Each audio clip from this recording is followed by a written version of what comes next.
നാട്ടുവിശേഷങ്ങളിലേക്ക് എല്ലാ മാന്യ പ്രേക്ഷകർക്കും സ്വാഗതം. ശ്രീ മന്നത്ത് പത്മനാഭന്റെ വിദ്യാഭ്യാസ ദർശനത്തിന്റെ ഭാഗമായാണ് ഈ വിദ്യാലയം സ്ഥാപിതമായത്. വിദ്യാഭ്യാസത്തിലൂടെ സമൂഹത്തിന്റെ ശാക്തീകരണം എന്ന അദ്ദേഹത്തിന്റെ ആശയം പിന്തുടർന്ന് ഈ സ്ഥാപനം തലമുറകളായി അറിവും മൂല്യങ്ങളും പകർന്നു നൽകി സാമൂഹ്യ പുരോഗതിയിൽ നിർണായക പങ്ക് വഹിച്ചുകൊണ്ടിരിക്കുന്നു. വിദ്യാഭ്യാസ മേഖലയ്ക്ക് ശ്രീ മന്നത്താചാര്യൻ നൽകിയ അനശ്വര സംഭാവനകൾ സ്മരിച്ചുകൊണ്ട് അദ്ദേഹത്തിന്റെ ഛായാചിത്രത്തിനു മുന്നിൽ അറിവിന്റെയും പ്രബുദ്ധതയുടെയും പ്രതീകമായ നിലവിളക്ക് തെളിയിക്കുന്നതിനായി എല്ലാ വിശിഷ്ടാതിഥികളെയും സാദരം ക്ഷണിക്കുന്നു.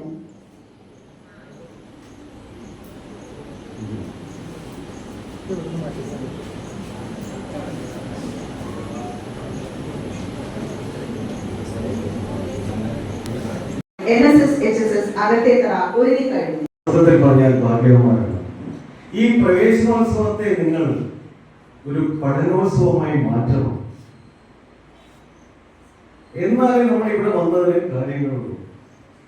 നമ്മളിവിടെ വന്നത് എല്ലാവർക്കും ഓരോ സ്വപ്നങ്ങളുണ്ട്. ചോദിച്ചു നോക്കൂ, നിങ്ങൾ ഇൻഡിപെൻഡന്റ് ആയിട്ട് ഓരോരുത്തരും എടുത്തു നോക്കൂ. നിങ്ങൾക്ക് എല്ലാവർക്കും ഓരോ സ്വപ്നങ്ങളുണ്ട്.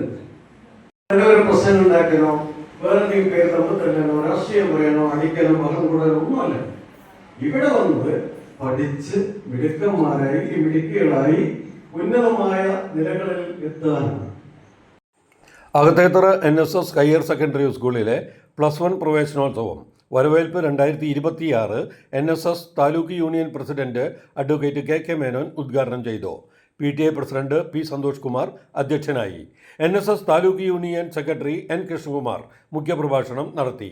APJ അബ്ദുൽ കലാം പറഞ്ഞ പോലെ നമ്മൾ സ്വപ്നം കാണണം.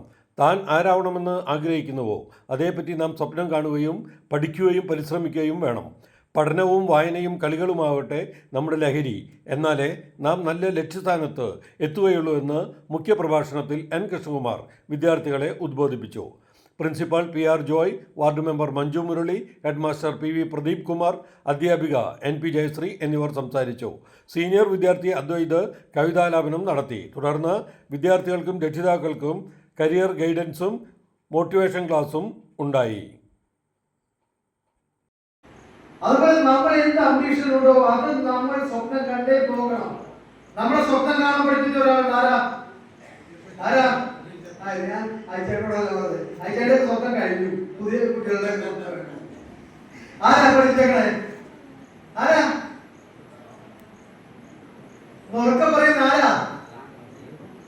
രാമേശ്വരത്തെ തെരുവോരങ്ങളിൽ ചെരുപ്പ് ബാഗ് പേപ്പർ വിൽക്കുന്നവരായി നടന്ന, പിന്നീട് ലോകത്തെ ഏറ്റവും വലിയ ശാസ്ത്രജ്ഞനായ, ജനാധിപത്യ രാജ്യങ്ങളിൽ ഏറ്റവും വലിയ ജനാധിപത്യ രാജ്യത്തിന്റെ, ഭാരതം എന്ന ജനാധിപത്യ രാജ്യത്തിന്റെ പ്രസിഡന്റായി മാറിയ APJ അബ്ദുൽ കലാം നമ്മുടെ സ്വപ്നം കാണാൻ പഠിപ്പിച്ചിട്ടില്ലേ? പഠിപ്പിച്ചിട്ടില്ലേ? നമ്മുടെ കയ്യില് സ്ഥിരം കൊണ്ടു നടക്കുന്ന സാധനത്തിലൊന്നും കാണില്ല കേട്ടാ. വായന വേണേ, വായിച്ചാലേ നമുക്ക് അറിയാൻ സാധിക്കും.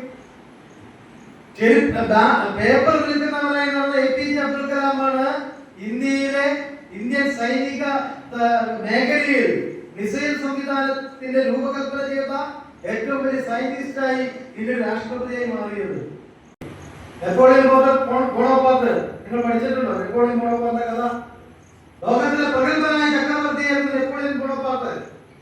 അദ്ദേഹം ഇങ്ങനെ പ്രഗത്ഭനായ ചക്രവർത്തിയായി, രാജ്യങ്ങളെല്ലാം അടക്കി പിടിച്ച ചക്രവർത്തിയായ ഒരു സമയത്ത് നെപ്പോളിയൻ ബോണപ്പാർട്ട് മാറിയിട്ടുണ്ടെങ്കിൽ അദ്ദേഹത്തിന്റെ 6 യുദ്ധങ്ങൾ തുടർച്ചയായി നടത്തിയ 6 യുദ്ധങ്ങൾ പരാജയപ്പെട്ട വ്യക്തിയാണ്.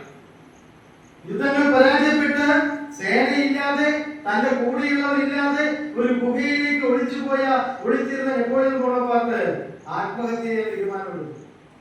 അങ്ങനെ തീരുമാനമെടുത്ത് ആത്മഹത്യ ചെയ്യാൻ തയ്യാറെടുപ്പ് നടത്തിക്കൊണ്ടിരിക്കുന്ന സമയത്താണ് ആ ഗുഹയിൽ ഒരു 8 വല ചെയ്യുന്നത് കാണുന്നത്.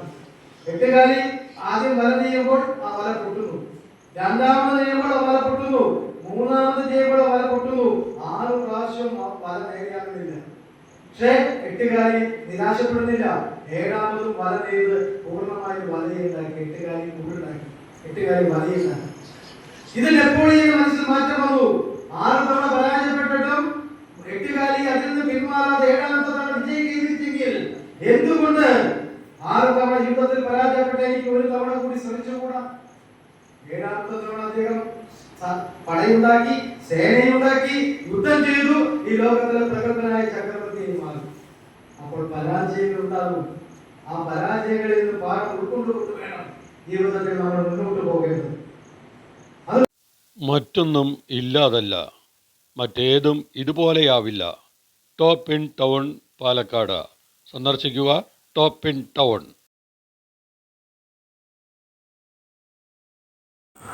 നാട്ടിലെ വാർത്താ സ്പന്ദനങ്ങൾ ഞങ്ങൾ ജനങ്ങളിലേക്കും അധികാരികളിലേക്കും എത്തിക്കുന്നു.